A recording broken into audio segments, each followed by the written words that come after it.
What is up, Potato Chips? Welcome back to ciNATEmatic. Today I thought it would be a fun idea to take a look back at Scooby-Doo's absolute generational run of early direct-to-video films.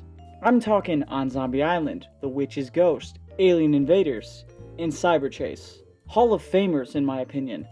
These movies are gold. Nay, they are platinum. From the franchise's inception in 1969, the series would see multiple vibe shifts throughout the drastically different decades of the 60s, 70s, 80s, and one of its most iconic, the 90s and 2000s. I guess that's two of its most iconics, but it's same continuity. Stay with me. Nearing the franchise's 30th anniversary in the 90s, the series hit a small rough patch. A pup named Scooby-Doo had ended, and saturation just wasn't there for a moment. But soon, Hanna-Barbera, the company responsible for Scooby-Doo, had been sold to Turner Broadcasting to air episodes on a brand new cable channel, Cartoon Network. Yeah guys, the Cartoon Network. These airings would revitalize the brand's popularity. In 1996, Turner would go on to merge with Time Warner, and the head of Hanna-Barbera would be tasked with developing projects based off of their list of existing intellectual properties, Scooby-Doo being at the top of the list. The idea to create a fully realized Scooby-Doo animated film was a hit, and quickly sprang into production as a direct-to-video feature. The team put together to help bring this idea to life were veterans in the business, having worked on series such as SWAT Kats and The Real Adventures of Johnny Quest.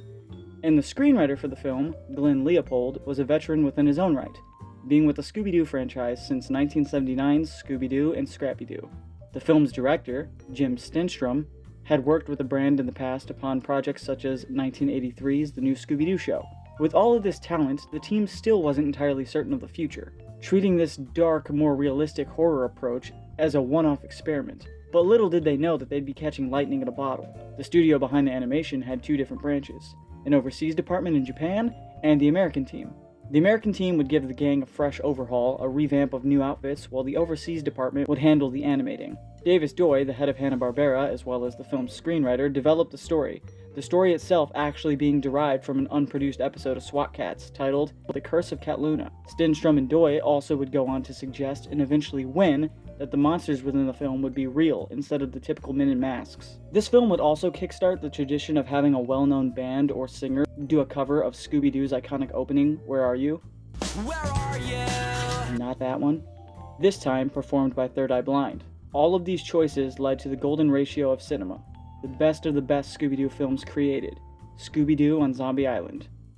If you were anything like me growing up, you probably remembered this one as the scary one where Shaggy sounded weird, and let me tell you, there is actually a reason for the difference in voice casting with Shaggy Rogers. Shaggy's original voice actor was actually slated to reprise the role within the film, but due to his personal standings of being a vegan, some behind-the-scenes drama caused him to drop himself from the role when tasked to take on the role for a Burger King commercial.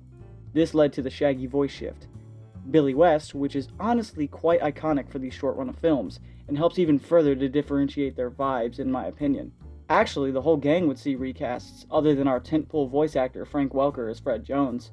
But even that wasn't entirely certain at the time, as Frank and the producers would go back and forth about the pitch of his voice, ultimately deciding to keep the National Treasure involved. Moving on to 1999, a sequel was developed due to Zombie Island's massive success. A sequel that most definitely included at least one of your first crushes. I'm looking directly at you, Thorn from the Hex Girls. Scooby-Doo and the Witch's Ghost. After Zombie Island had been seen as an experiment, Witch's Ghost would have their blueprint to follow. This meant that the creative freedom wasn't as free as before, but it also meant that they now had a map for tone, art style, and direction. But still, the success didn't exactly satisfy the higher-ups, leading them to suggest hand-picked screenwriters as opposed to the old duo from the previous installment.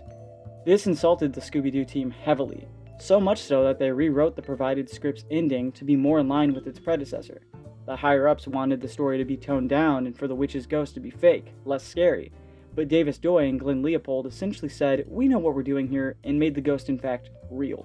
A decision that, like Zombie Island, helps this film stand the test of time in the Scooby sphere.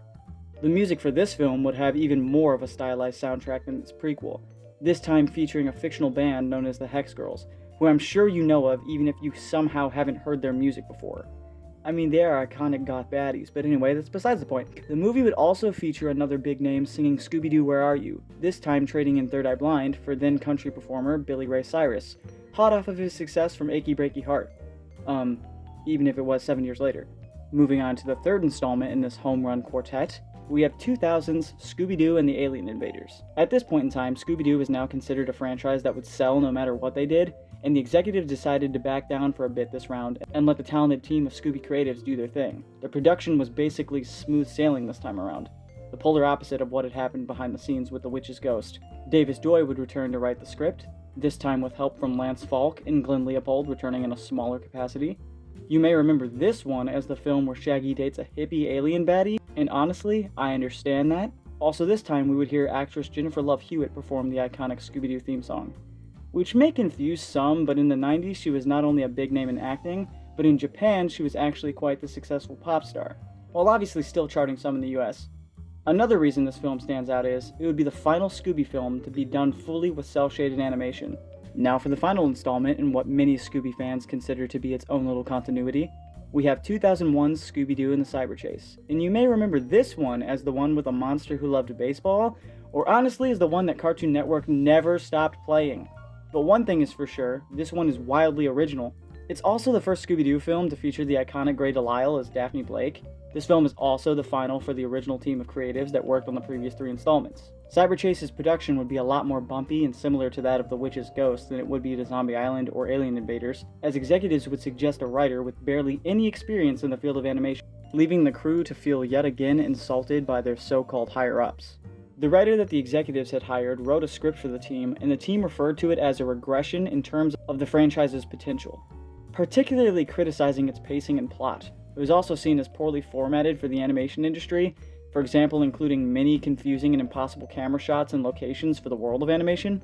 These complications were what finally made the original team call it quits. The problems didn't just stop at a confusing script though, they also included the largest array of storyboard artists and time constraints, a match made in hell. This time, Jennifer Love Hewitt would be swapped for the B-52s, which is actually the only band I've not heard of that cover the iconic theme song.